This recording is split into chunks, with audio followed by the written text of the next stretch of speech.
Thomson Reuters is a company built through acquisition.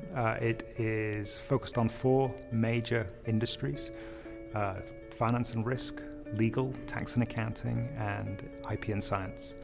And the common theme that runs through all those businesses is around electronic information. We're a very complex organization because we've been built through acquisitions, so we do around 50 acquisitions a year, ranging in size from $1 billion to $50 million. So as you can imagine, we've got one of everything, and the complexity that entails is difficult, and we have a lot of legacy. We're a big service provider. Our customers expect us to be up all the time. Their businesses run on top of our infrastructure, our information.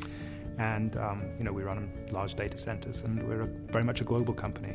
We're in over 100 countries around the world, and all the challenges that brings. Before tibbr, we had different products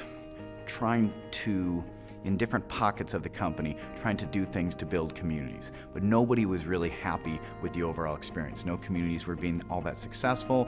None of our product teams were very happy with the community experience that they were building. And they were all completely segregated.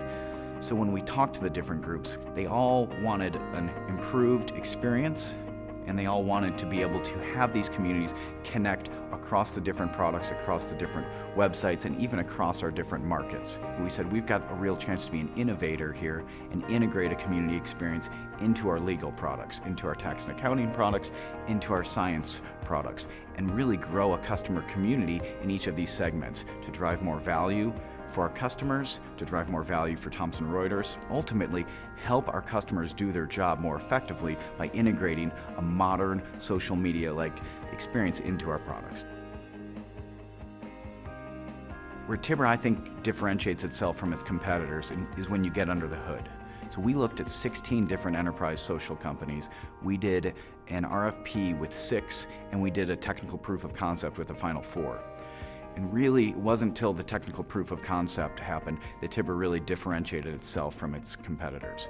And I think the way we look to use tibbr is also a little different than some of the traditional customers, and that's that we wanted to integrate it with our products. We also wanted to integrate it with other Thomson Reuters technologies, and to do that, you had to have a very flexible architecture. The reason why we bought tibbr, the reason why we want to embed tibbr in our products and services across each vertical was because we want to build a collaboration environment, not just within that vertical, but actually across the whole of Thomson Reuters. So ideally, when we've got this fully rolled out, a tax and accounting professional can talk to a lawyer, can talk to a financial services professional, all of which can be enabled by the tibbr backbone.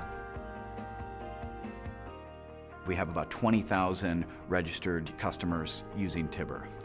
We expect that to grow to over 500,000 over the next probably 8 to 9 months. So we're leveraging our editorial folks to populate some subjects, provide some content that's thought-provoking to really drive that community adoption. So one of the things that we're doing is, in sort of the phase 2 of our integration approach, is we're looking to take a top community posts. So our customers, as they're making comments more publicly available, you've got a product like the tax and accounting checkpoint product, 300,000 users on that homepage.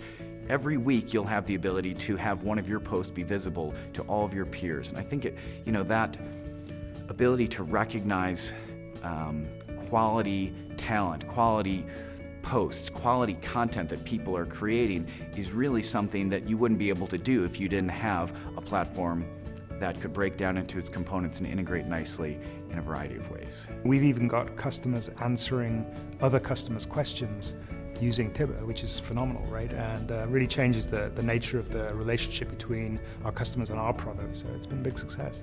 This is Thomson Reuters, merely providing the connections, and some of our customers are helping others, and I think that's where it really starts to get exciting.